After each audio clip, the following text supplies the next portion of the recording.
Hi everyone, it's Mark here. I'm the founder of the Arts and Culture Network. We're at 60,000 now across our 4 LinkedIn groups. I use these videos as a kind of milestone to let us know how we're growing. I'm delighted to be joined today by Anna Baldaia, and Anna is a coach working with creatives and professionals in the arts and culture sector, and a lot of work in schools, which is really exciting. So Anna, thank you so much for joining me today to do a quick hello. Would you like to introduce yourself and give us the Anna story in 30 seconds or so? Thank you, Mark. So good to be here. Thanks for the invitation. It's such a pleasure to be here with you today. So I'm a transformational coach. I trained as an actor and worked in the theatre for many years, and then I moved into education and started growing a career in the educational sector, and eventually I became a head teacher, a leader in education, and a school improvement advisor. And when I went into being an advisor for schools that were in really challenging contexts and needed to improve, they were rated inadequate or requiring improvement by Ofsted, and my role was to go and do a culture change in there. I realized that it had to be done in a very different way rather than a top-down approach. And so I found coaching to be the tool to do that. And I trained as a coach, became an accredited coach, and decided to go back into the creative industries and bring coaching into working in the arts, which is my biggest passion. So went back and started coaching actors, directors, writers, and then it just started growing to the point that I sort of,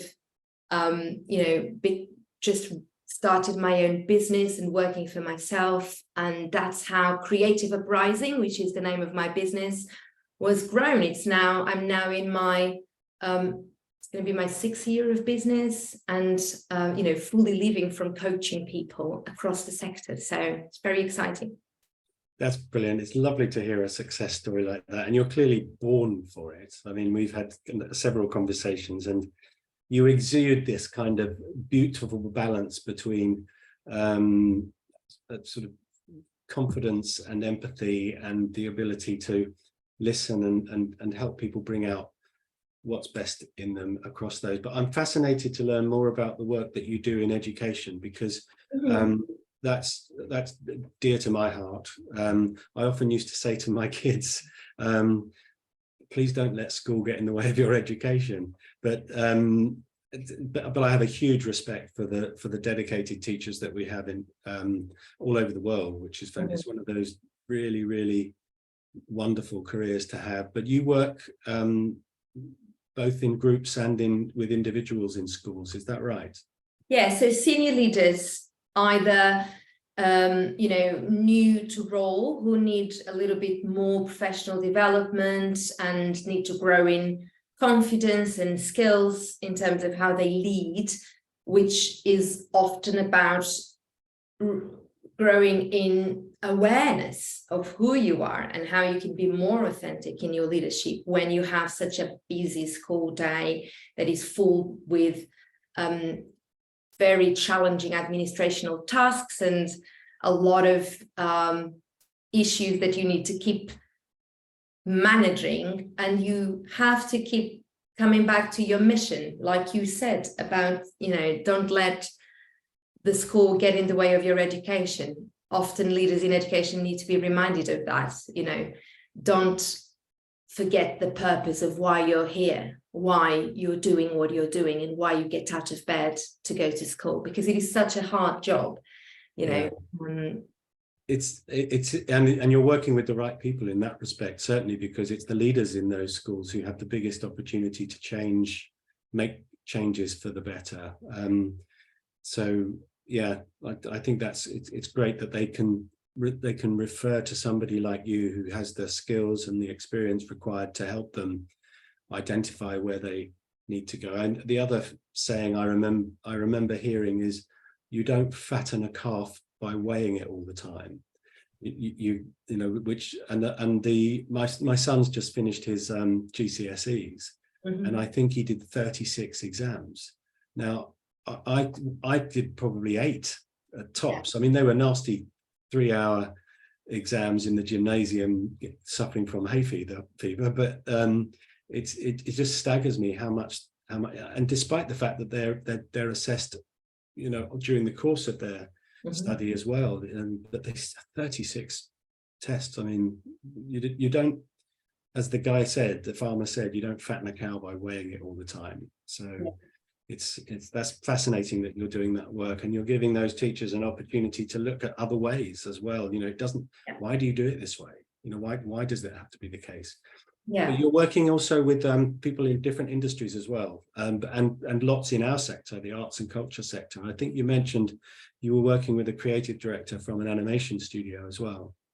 Yeah, so I have worked with a variety of people in all sort of, I think, name an art sector, and I will find someone that I've worked with, either in the visual arts or in acting or animation, film, writing. So people come to me either when they have a project that they are working on and they need a thinking space and help in managing the creative process with all its aspects, both being in flow and all the operational management that having a project entails.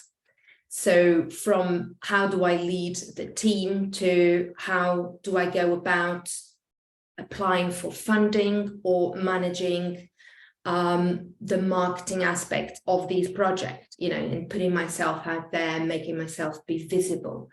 So it really depends on where people are, or sometimes just working with people who already are more established within their sector and their domain and have got some really challenging aspects within that. Quite often it's around the pressure of having to deliver to a set of expectations because they're already quite established. So, for example, they've got the funding all sorted for their next film and there's a deadline and the script is not written, or they got stuck somewhere.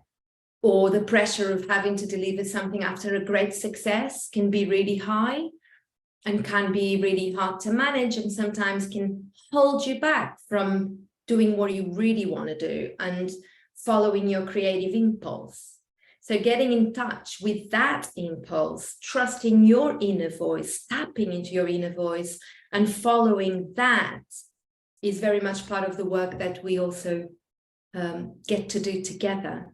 Yeah, that sounds wonderful. It's great. I think you're doing a fantastic job and providing such an important supportive service. It's great. So wherever this conversation appears, there'll be links so you can find out more about Anna and the work that she does. You're based in East London, I think, Anna, aren't you? Yeah. But you can work. Yeah, I work with people in the States. I work with people at the moment in Zurich. I've got a client in Israel. I've got a client, you know, various places, really, the Netherlands. So yes, people are all across. And I love that about, you know, that was a result of the pandemic where I had to gravitate the business to be online. And actually it opened up a lot of doors because I used to work just face-to-face in the Hackney therapy rooms and prior to the pandemic. And then also I used to go to a lot of theatres and work in the rehearsal room with people or working a variety of settings. But now working from home, not only I get to see more people from a variety of sectors, but it's just opened up so much more connections. Well, I think that's reflected in our network as well, because I started doing our random speed networking events in 2020 when we were all starting to get used to Zoom. I'd been using it a lot anyway with clients overseas for the branding work that I do. But when we started the network, that was it became, and I'm doing a face-to-face at the end of the month in London, but I can't get 60 or 70 arts and culture professionals from all over the world together for an hour any other way. Yeah. It wouldn't be possible. So but listen, thank you so much for explaining all that. It sounds great. I'm sure the members who find and watch this will want to connect. So wherever it appears, we'll make sure all the links are here. But thank you so much for being one of our full members. And thank you for introducing us to the work that you're doing. Thank you. My pleasure, Mark. Thank you.